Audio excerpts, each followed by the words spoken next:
Hello বন্ধুরা, কেমন আছেন সবাই? আশা করি সবাই ভালো আছেন। বন্ধুরা, আমাদের এই গল্পগুলো যদি ভালো লাগে অবশ্যই লাইক করবেন, কমেন্টস করে জানিয়ে দেবেন।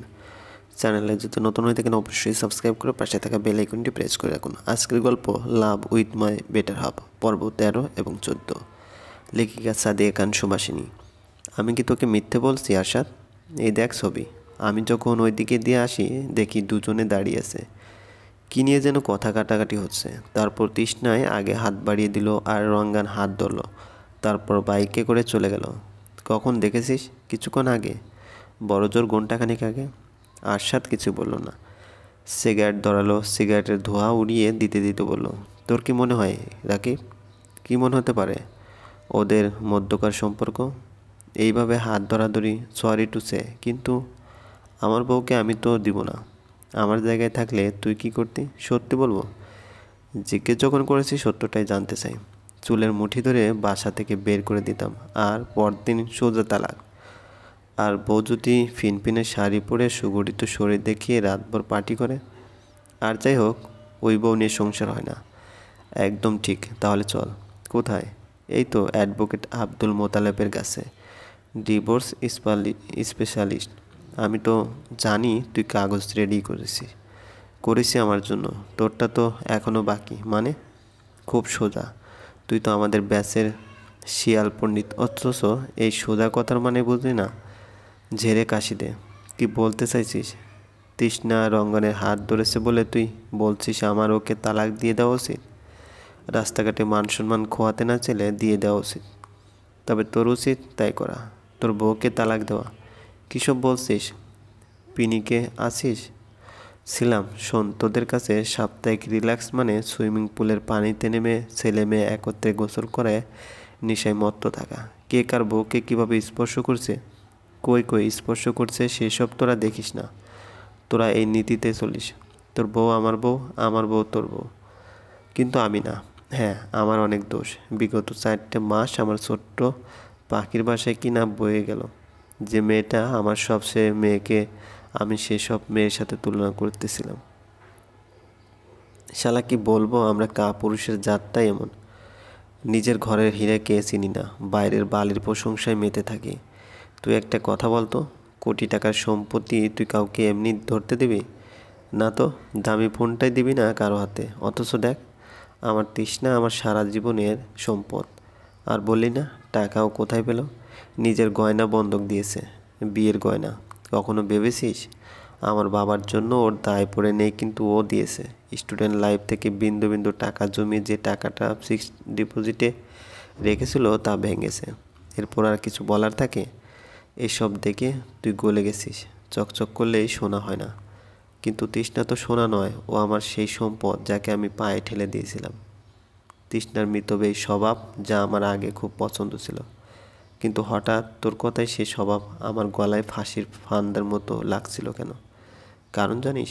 কারণ হচ্ছে তুই আমার মধ্যে সেসব ঢুকিয়েছিলে। আজ দেখ, তৃষ্ণার ওই বাজে স্বভাব, টাকা না খরচ করার স্বভাবের জন্য আমার বাবা আজ ঠিক সময় চিকিৎসা নিতে পেরেছেন।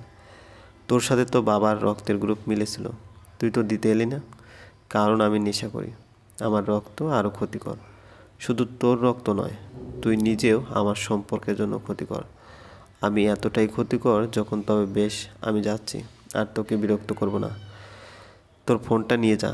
আর ছবিটার দিকে ভালো করে তাকিয়ে দেখ, পাশে তুষার দাঁড়িয়ে। তৃষ্ণার ভাই। তুষার না থাকলে কি তুই আমাকে বিশ্বাস করতি? না। কারণ যে একবার ঠকে শেখে সে বারবার ভুল করে না। তৃষ্ণা আবার জন্য সৃষ্টিকর্তার অশেষ রহমত। রহমতকে পায়ে ঠেলে কষ্ট দিয়ে যা শাস্তি পাওয়ার আমি পেয়েছি। আর নয়। আমি জানি না তুই এমন কেন করেছিস, তবে শুধু বলবো, বন্ধু বেশে শত্রু হেমলকের থেকেও বিষাক্ত। রাকিব চলে যাওয়ার পর আরশাদ নিজে চেয়ারে গা এলিয়ে দিল। আরেকটা সিগারেট ধরিয়ে সাথে সাথে নিভিয়ে ফেলল সে। তৃষ্ণাকে কল দিচ্ছে সে। কল ধরলো আরশাদের মা। তৃষ্ণা তার বাবার সাথে দেখা করতে সিআইসিইউ এর ভিতরে গিয়েছে। ফোন রেখে আরশাদ মনে মনে চিন্তা করলো, আজ যাই হোক না কেন সব কিছুর জন্য সে মাপ চাইবে সবার কাছে। ভুল যা করেছিল আর কখনো হবে না। কলেজ থেকে ফেরার পথে তৃষ্ণা দেখলো তার বাবা তার জন্য অপেক্ষা করছে। সামনে পুজোর প্যান্ডেল সাজানো হয়েছে, বীর বলেই সে মেয়েকে নিতে এসেছে। বিকেলে সবাই যখন হাসপাতালে ছিল তখন সম্পূর্ণ কথা তুষার তার মা বাবাকে জানায়। তারা কোনো সিদ্ধান্ত দেয়নি, সবটা তৃষ্ণার উপর দিয়ে দিয়েছে।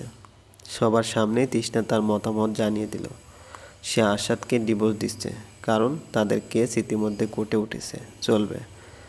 Love with my better half, লেখিকা সাদিয়া খান, সুবাসিনী, পর্ব 14। আরশাদ তৃষ্ণার সিদ্ধান্তের কথা জানতে পেরে চুপচাপ দাঁড়িয়েছিল তার বসার ঘরে।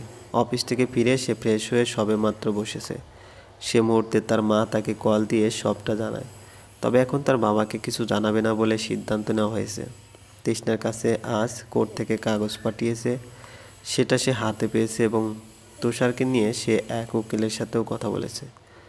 তৃষ্ণা নাকি নিজেও চায় দ্রুত ডিভোর্সটা হয়ে যায়। ফোনটা রেখে মানিব্যাগটা হাতে নেয় রঙ্গান।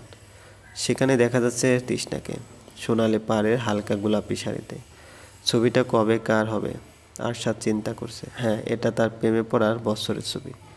এই ছবিটাও লুকিয়ে তোলা। তৃষ্ণাদের কলেজ ফাংশনে তার হাতে ফুল নিয়ে দাঁড়িয়েছিল সে। কারোর সাথে কথা বলার সময় হাসতে হাসতে ফুল কপালে ঠেকায়, তখন তুলেছিল ছবিটা। সে সময় থেকে ছবিটা তার মানিব্যাগে থাকে। এরপর মানিব্যাগ বদলেছে অনেকগুলো, কিন্তু বদলায়নি এই ছবিটা।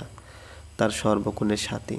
তৃষ্ণার প্রতি তার ভালোবাসা তার প্রতি তৃষ্ণার ঘৃণার বা অভিমানের সমানুপাতিক। ভালোবাসায় অভিমান সমানুপাতিক হলে সম্পর্কটা টিকে না, ধীরে ধীরে এগিয়ে যায় শেষ পরিণতির দিকে। তৃষ্ণার প্রতি তার সকল ভালোবাসার এখন কোনো মূল্য কেউ দিবে না, শুধু তার করা কিছু ভুলের কারণে। এসব চিন্তাভাবনায় কখন দু চোখের পাতা ভারী হয়ে এসেছিল নিজেও জানে না সে। ঘুম ভাঙল তখন রাত অনেক। নিজ হাতে কপি বানিয়ে ফেসবুকে ডাটা অন করতেই মেসেজ ভরে যেতে লাগলো ইনবক্সে। একটাই মেসেজ, রাকিবকে পুলিশে ধরেছে সাইবার ক্রাইমের জন্য, জানিস কিছু? আরশাদ কিছুটা অবাক হয়ে রইল। এরপর কল দিল ওর বন্ধু ফারদিনকে। ফারদিনের কাছ থেকে সবটা শুনে আরশাদ কিছুটা হতবিহ্বল হয়ে বসে রইল, কারণ রাকিবের বিছানা সুন্দর মায়াজলে সে এভাবে তার নিজের সংসার বিসর্জন দিয়ে দিল। তবে কি সত্যি বন্ধু নির্বাচনে কোনো বয়স হয় না? পিঠ পিছনে ছুরির আঘাতগুলো কাছের মানুষ করে। তারা এতটা হিংস্রে পরায়ণ, শুধু নিজ স্বার্থ হাসিল করার জন্য অন্যকে এভাবে ব্যবহার করে। পরদিন সকাল থেকে থেমে থেমে বৃষ্টি হচ্ছে। ঢাকের শব্দে বৃষ্টি নিস্তালে নৃত্য করছে। পুজোর আগমনী বার্তায় হিন্দু পাড়াগুলো নতুনভাবে সাজে সাজতে ব্যস্ত। তবে এই বৃষ্টির দিনে সবার একটাই আবদার থাকে, তা হলো কী করে আরাম আয়েসে থাকা যায়। কিন্তু সে আয়েস হয়নি তুষারের। রোগীর সাথে থাকার ব্যবস্থা নেই, তাই হাসপাতালে একটা কেবিন ভাড়া করেছে তারা। সেখানে আরশাদের মা ছিল রাতে, তাকে খাবার দিতে গিয়েছিল সে। কিন্তু মাঝপথে দেখা গেল আরশাদ আর তার মা আসছে, তাই আবার সে ফিরে এসেছে বাসায়। খাবার টেবিলে বসে আছে সবাই, গরম গরম খিচুড়ি, সাথে বেগুন ভাজা আর কষা মাংস। তৃষ্ণা সবাইকে পরিবেশন করছিল। তুষারের দিকে এসে দেখলো তার চুলে এখনো পানি। লেবুর বাটিটা টেবিলের উপর রেখে সে নিজে ওড়নায় ভাইয়ের মাথার চুল মুছে দিচ্ছে। আরশাদের মা অবাক চোখে তাকিয়েছে তাদের দিকে। কে বলবে এটা ছোট বোন, যে কিনা বড় ভাইকে এভাবে যত্ন করে? মেয়ে তো তার নিজের আছে, অথচ সে আর খবর রাখে কোথায়? বিয়ের আগে ভাইকে এভাবে যত্ন খুব কম করতো, তবে বিয়ের পর তাও যেন নেই। না হলে তার বাবা এতদিন ধরে হাসপাতালে, পরের মেয়ে এত খেয়াল রাখছে। কই সে তো একবারও এলো না। অবশ্য না আসার পিছনে তৃষ্ণা কারণ, তার ননদ আরশাদ বিয়ে করলো না। এদিকে ছেলের পছন্দকে প্রাধান্য দিতে মেয়েকে সবার সামনে হেনস্থ হতে হলো তাকে। ছেলের বউয়ের জন্য সম্পর্ক টানপূরণী মেয়েটা তার হারিয়েই গেল। ভাবতেই দীর্ঘশ্বাস বেরিয়ে এলো তার অন্তর থেকে। তৃষ্ণার সবার সামনে আরশাদের সাথে কথা বলছে না, আবার তার সাথে খারাপ ব্যবহার করছে না। আর পাঁচজনের সাথে যে ব্যবহার করছে আরশাদের সাথেও ঠিক একই ব্যবহার করছে সে। আরশাদ চাইছিল তার সাথে একা কথা বলার সুযোগ। তৃষ্ণার পরিবার অবশ্যই তৃষ্ণাকে সাপোর্ট করছে, কিন্তু তাদের সংসার নষ্ট হোক তারা এটা চায় না। তৃষ্ণার একটাই কথা, রাকিবের মতো বন্ধু যদি আবার ফিরে আসে তবে কি করবে? আবার সোনালির মতন কেউ হলে আবার আমাকে তালাক দিতে চাইবে, নেশা করে ঘরে ফিরবে, আমাকে মারধর করবে, মুখের উপর ডিভোর্স লেটার সাইন করে ফিক্কা মারবে। এসব করার জন্য ওকে আমি আবার সুযোগ দেব? তোমাদের কাছে বেশি হলে বলো, আমি চলে যাব। আমাকে সরকার থেকে কোয়ার্টার দেবে কি না সে খোঁজ নেব, না নিলে অন্য কোথাও বদলি হয়ে শহর ছেড়ে যাচ্ছে যদি এত সমস্যার কারণ হয়ে থাকে। তোমরা মেয়ে বিয়ে দিয়েছো মানে গাছ কেটে ফেলেছো, তো আমাদের দায় দায়িত্ব তোমাদের নিতে হবে না। তোমরা চিন্তা করো না, তোমার ছেলের বয়সে অন্তত ডিভোর্সি ননদের জ্বালাতন সহ্য করবে না। তার আগে আমি আমার ব্যবস্থা করে নিচ্ছি। বাবা মায়ের কাছে, ভাইয়ের কাছে আমি বেশি, সেখানে আরশাদ পরের ছেলে, তার কি দায় পড়েছে আমাকে ভাত কাপড় দিয়ে পালতে? হ্যাঁ, সে আমার দায়িত্ব নিতে বাধ্য, কিন্তু বিনিময়ে আমি তার রাখবের ডাস্টবিন হতে পারবো না। আমার নিজস্ব মতামতকে আমি প্রাধান্য দেব, কারণ আমি মানুষ। আমার নিজের মতামতের প্রতি তোমাদের সম্মান জানাতেই হবে, তোমরা চাইলেও তোমরা না চাইলেও। গতকালের বলা কথাগুলো আরশাদ ফোনেই শুনতে পেয়েছিল। আচ্ছা, নিজ ভুল বুঝতে পারার পর কি আর করবে সে? আরশাদ খুব ভালো করেই জানে ভালোবাসার অধিকার আদায় করে নিতে হয়। মানুষ সব অপেক্ষা করতে পারে, ভালোবাসার জ্বালাতন অপেক্ষা করতে পারে না। আরশাদ অপেক্ষা করছে কখন সে কথা বলতে পারবে, অথচ তৃষ্ণা ফোনে ব্যস্ত। রঙ্গানকে কল দিয়ে এটা ওটা আনতে বলেছে, কারণ আজ তুষারের প্রিয়সীর বাড়ির লোক আসবে। কথা বলতে বলতে হাত চালিয়ে কাজ করছিল সে। ওদিকেই তাকিয়ে আছে আরশাদ। হঠাৎ তার কানে এলো তৃষ্ণার দাদি যেন কী সব বলছে তৃষ্ণাকে নিয়ে। একটু ধ্যান ওদিকে দিতে সে শুনতে পেল, ওই মেয়েই তো প্রেম কইরা নিল, বাপ ভাইও মাইনা নিল, নইলে রঙ্গান আমার কলিজায় তৃষ্ণারে মাথায় করে রাখতো, তালাকের কথা মুখেও আনতো না, আমার বাসায় বুক দিয়ে আগলায় রাখতো আমার নাতনিরে। আমি আল্লাহর কাছে চাইতেছি ওর লগে ডাইভোর্সটা হইয়াই যাক। 1 বছর হয় নাই বিয়ার, এখনই পোলায় ওই কথা কেমনে কয়?